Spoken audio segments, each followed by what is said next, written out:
kwenye mkutano wetu rasmi katika siku ya leo. Ni mkutano siku moja kabla ya kuelekea mchezo wetu wa marudiano dhidi ya KMKM, mchezo wa mkondo wa pili baada ya ushindi wa magoli 2-0 kwenye mchezo wa kwanza. Overall ni mchezo ambao una historia kubwa na klabu ya Azam FC kwa sababu tayari mguu mmoja mbele kwenda hatua ya makundi, hatua ambayo itakuwa inakamilisha lengo letu la kwanza ambalo tuliliweka msimu huu hasa kwenye ngazi ya kimataifa. Alafu tutasubiri kuona kwamba kwenye mashindano ya hapa ndani tunakamilisha vipi azma yetu ambayo tulikuwa tumeiweka ya ubingwa ligi kuu na kupambania pia ubingwa wa FA kwa ngazi ya taifa letu. Lakini kwa huko kimataifa tulisema tunatamani kufika kwanza hatua ya makundi, alafu tujilambe na bonus ambayo itakuwa inakuja mbele, kwa maana ya kwamba kama tunasogea hatua ya robo finali, nusu finali, ndicho ambacho tunakiendea zaidi. Mchezo wa KMKM hautakuwa rahisi kwa sababu eti Azam Football Club alipata matokeo mazuri kwenye mchezo wa kwanza. Tafsiri ni kwamba kipindi cha kwanza kilimalizika Unguja na magoli 2-0 kwenye dakika zilizosalia, lolote pia linaweza kutokea. Kwa hiyo sio mchezo ambao tutauchukulia wepesi hata kidogo. Ni mchezo ambao tutauendea kama ambavyo tunaendea michezo mingine migumu. KMKM tangu ambako tumetangaziwa rasmi kwamba tutakutana na wao, walikuwa ni Manchester City, walikuwa ni Barcelona, walikuwa ni Al Nassr, walikuwa ni Inter Miami. Kama ambavyo tungecheza na timu yoyote kubwa kutoka nje ya Tanzania, ndivyo ambavyo tunawachukua KMKM, kwa sababu hawako hapo walipo kwa bahati mbaya, wala hawana timu mbaya hata kidogo. Kwa hiyo tunatazamia mchezo mzuri kutoka kwao na hatutegemei mechi rahisi hata kidogo, ijapokuwa tunaendelea kumomba Mungu na tunaendelea pia na matayarisho kuona timu yetu inasogea mbele. Timu yetu kwa ujumla iko vizuri, iko timam kabisa na wanaendelea na mazoezi. Leo asubuhi kulikuwa na session moja ya mazoezi na jioni hakutakuwa kuna mazoezi mengine. Zaidi ya hapo tutakuwa tunafanya tu recovery ya hapa na pale ili kuifungua miili kabla ya mchezo wenyewe. Lakini tutakuwa tunawakosa wachezaji wawili ambao majeraha yao ni ya muda mrefu, Adolf Mtasingwa pamoja na Sheikna Madudi Akite. Lakini wachezaji wote waliobaki ni juu ya mwalimu kuamua kwamba nani na nani anaweza kuwatumia kwenye kikosi hicho cha mchezo wa kesho, lakini wako timam na wako tayari kabisa kwa ajili ya mchezo. Jambo la mwisho la msingi ni kwa mashabiki. Uongozi wa Azam Football Club umeona kuna haja ya kuwashirikisha mashabiki wetu wawe uwanjani kama sehemu ya mashabiki ambao wanakwenda kuishuhudia sehemu ya historia ya klabu yetu endapo tutafanikiwa kwenda katika hatua inayofuata. Na hii imetoa fursa kwa mashabiki wetu kuja uwanjani mapema kesho. Milango itafunguliwa majira ya saa 4 asubuhi. Wataingia free uwanjani kama ambavyo tumetangaza awali. Wataingia bure uwanjani kwenye maeneo ya mzunguko.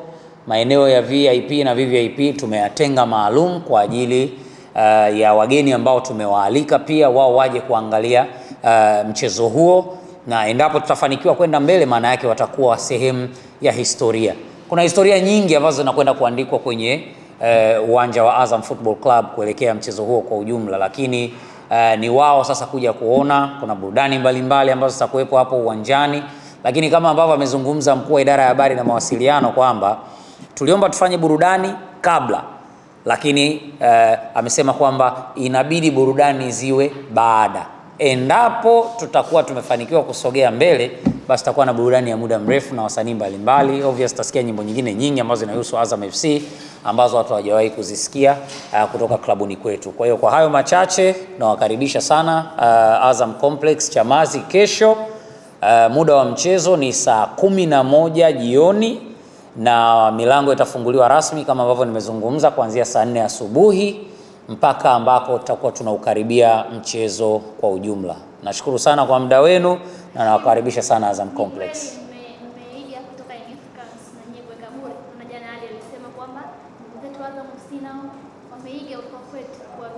Si hatujaiga kutoka kwa mtu, kwa sababu azimio la kufanya mchezo kuwa huru ni tangu ambako tulikuwa tumemaliza mchezo wa Unguja. Bahati mbaya ni kwamba hatukuwa wa kwanza kuzungumza. Bahati nzuri kwao ni kwamba walianza wao kuzungumza. Kwa hiyo we won't argue, we won't discuss, hatuhitaji kujielezea kwa mtu yeyote, lakini hatujairithi kutoka kwa mtu wala hatujafanya maigizo kutoka kwa mtu. Ni sisi wenyewe tuna maamuzi ambayo yalipitishwa tangu tukiwa Unguja. Mipango ikoje kwanza kwa uongozi, lakini pia wachezaji kuhakikisha kwamba licha kwamba ni ngumu kwa wenu kuvua kwenda kwenye hatua inayofuata, kwa sababu na KMKM na wenyewe wanahitaji kufanya hivyo pia. Yes. Mmejipangaje kuanzia kwenye ngazi ya uongozi, wachezaji kuhakikisha kwamba mnaiandika historia hii kesho ukiwa na mashabiki wenu hasa? Ni mechi ngumu kama ambavyo amezungumza kocha wetu Liogope, amezungumza Aishi Manula, bado ni mechi ngumu sana. Na ndio maana tunasema mechi haiishi mpaka iishe. Kile ambacho kimetokea kwenye mchezo wa kwanza nafikiri ni matokeo tu ya kipindi cha kwanza. Kwa hiyo kipindi cha pili chochote kinaweza pia kutokea. Viongozi wetu wamejidhatiti, wako imara sana kuhakikisha kwamba wanatoa support yao kama viongozi ndani ya timu ili timu ifanye vizuri, lakini wachezaji wetu wako determined sana sana kama walivyo wamiliki wa timu na wengine ambao wanashiriki kuhakikisha kwamba timu yetu inafikia lengo ambalo tumelidhamiria. Tuna lengo la kufika hatua ya makundi msimu huu, na kocha alituwasilishia hilo namna atakavyotekeleza. Kwa kiasi kikubwa ameshacheza nafasi yake. Mind you kwamba tumecheza mechi 3 zilizopita bila kuruhusu goli, na tunahitaji kucheza mchezo huo wa 4 tusiruhusu goli, lakini hiyo ni kadari ya Mwenyezi Mungu na vile ambavyo amepanga, kwa sababu tunaamini KMKM hawawezi kuja kinyonge. Wana faida ya kutokuwa na chochote cha kupoteza mpaka sasa. Kwa hiyo watakuwa free, watarelax, watacheza, wataenjoy, na haujui ni kitu gani ambacho kitatokea. Kwa hiyo hatutegemei mechi rahisi. Viongozi watatusupport, wachezaji wako determined, na upinzani ambao tunaonyesha KMKM ndio pia utatambaisha kwamba tunasogea vipi mbele, lakini we are very ready for them. Ikitokea mkafuzu sasa, yani mmepanga kufanya kitu gani? I say kama tunafikiria parade hivi. Tunafikiria parade hivi kwanza la hatua ya makundi. Kama tunafikiria parade ya makundi. No, mimi si hiyo ni utani tu wa kawaida, lakini kwa upande wa chochote ambacho tumedhamiria kukifanya na kama ambavyo amekuwa akifanya mwalimu wetu Ibenge, ni kuhakikisha kwamba tunaendelea kuwa focused.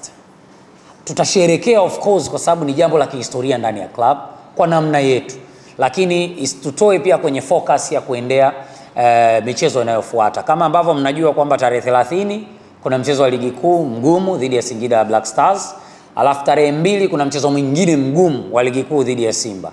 Ukianza kujitoa kwenye reli mwenyewe mapema, maana yake unajitengenezea mazingira magumu kwenda kwenye huo mchezo. Kwa hiyo mimi binafsi nikipata nafasi ya kumshauri kocha Ibenge ni kwamba tunamaliza mechi, kama tumefuzu kwenda hatua ya makundi, ni siku moja ya mapumziko, siku inayofuata wachezaji wako kambini, tunajiandaa na mechi inayofuata. Dawa ili iwe inafanya kazi vizuri lazima iwe chungu, hakuna dawa pipi.